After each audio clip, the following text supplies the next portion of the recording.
Hello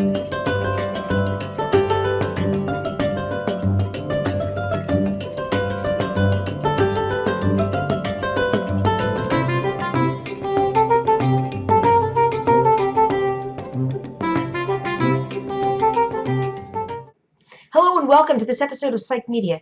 Now, today we're going to be discussing the self-efficacy of being believed, especially in childhood and in the context of child abuse. Now, if you feel that this might upset you, I would encourage you to instead watch videos of babies interacting with puppies. They're both so happy about it. Now, the Sesame Street that I remember from my early childhood was pretty different from how the show is now. For one thing, the character of Snuffleupagus, hereinafter Snuffy, had an unusual relationship with the adult human characters on the show. That is to say, none whatsoever.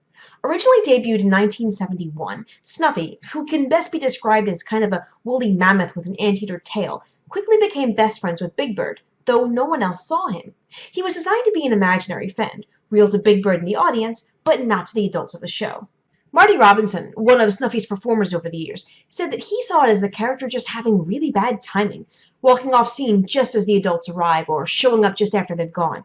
Now, as a child, this drove me crazy. I mean, he's right there. He just left, and he's huge. How could you miss him? Whenever Big Bird mentioned Snuffy, the adults would roll their eyes and humor him. Sure, Snuffleupagus. Okay, right. Or get annoyed and blame Big Bird for something that Snuffy did. They saw him as an imaginary friend and sometimes scapegoat, but to the viewers, he might have been something a bit more insidious. Let's step back into our own lived experiences for a second.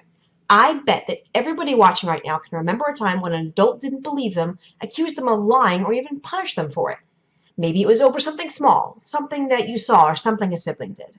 Feelings of powerlessness, distrust, and shame are common when not being believed, and can constitute an attachment injury if the non-believer is an adult authority. Perhaps we might feel reluctant to speak around them again for fear of another unfounded accusation. What if that thing wasn't small? What if it was something terrible that happened to you, that scared you or hurt you? Something you didn't understand and might struggle to try and describe. Add the trauma of the incident to the trauma of not being believed, and everything just gets so much worse. For 14 years, Snuffy was Big Bird's best friend, seen by the child actors but not the adults. Initially intended as a character affirming imaginary play, Snuffy's creators began to wonder if the one joke of him always just missing everyone was getting a bit played out. In the early 80s, 60 Minutes ran a series of investigative reports on child abuse and child sexual abuse, especially in daycare centers and other institutions. A recurring theme here was belief. Abusers telling them that they wouldn't be believed if they came forward, or the child actually being accused of lying. Carolyn Parente, executive producer of Sesame Street, said that the children seeing the adults not believe Big Bird about Snuffy, who the children interpreted as being completely real, might be scaring them into thinking that their own parents wouldn't believe them about something important. The decision was made for Snuffy to come out, though it did happen slowly, with Indigenous folk singer Buffy St. Marie being the first one to believe Big Bird, followed by Linda, Maria, and Gordon. It was very important to show them believing without seeing Snuffy, taking Big Bird's word at face value. On November 18, 1985, Big Bird finally became fed up with the adults not believing him and enlisted Elmo in a dramatic plan to reveal his friend to everyone. After a few teasers and near misses, the entire adult cast comes face to face with Snuffy, and the look of awe on each face is priceless. Big Bird gets to say, "I told you so," and Olivia tells him that he has every right to be angry, saying how frustrating it must have been not to be believed and apologizing. Bob chimes in to say that from then on, when Big Bird says something to tell them, they would believe him without question. Having our words and experiences validated produces very profound emotions that goes right to the core of our self-identities. Being believed is about more than the words. It's about that validation of ourselves, and establishing those connections is vital to social development. Okay, real talk. Why was it so important for actors on a show to acknowledge a puppet as a real person? We often underestimate what learning children retain from TV, especially if they're young enough that their reality testing abilities aren't fully developed, meaning that they accept TV events as real life. Children see adults in authority in loco parentis, that is, as a surrogate parent role, and it was very important to the Children's Television Workshop that their viewers know that adults would believe them. It gets dark from here, but let's examine this in the context of child abuse. One of the major reasons children keep quiet about abuse is fear of not being believed, along with insufficient communication skills to describe the abuse, or fear of being punished.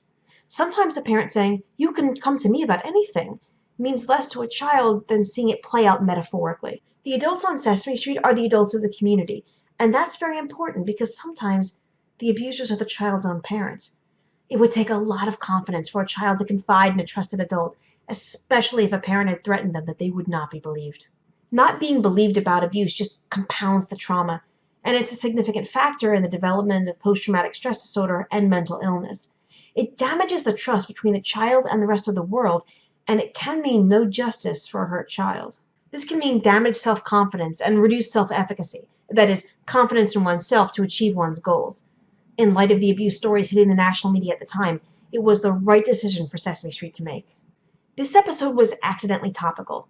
Right now, the media is full of victims of abuse and sexual assault speaking out about what happened, overcoming the fear of not being believed, a fear so pervasive it's one of the leading reasons adult victims choose not to disclose. At this point in the episode, I usually ask what you think and invite you to share your thoughts in the comments. This time, I only have this to say. I believe you. No matter what happened, who it was, or what they told you, I believe you. So that's been this episode of PsychMedia. Please like and subscribe if you feel moved to do so, and if you want to support me or the show, there's a link to my Patreon in the description box below. Bye now! Thank you to the following patrons, with an especial thank you to Gomer, Nate Watson, and Ed Pilnick.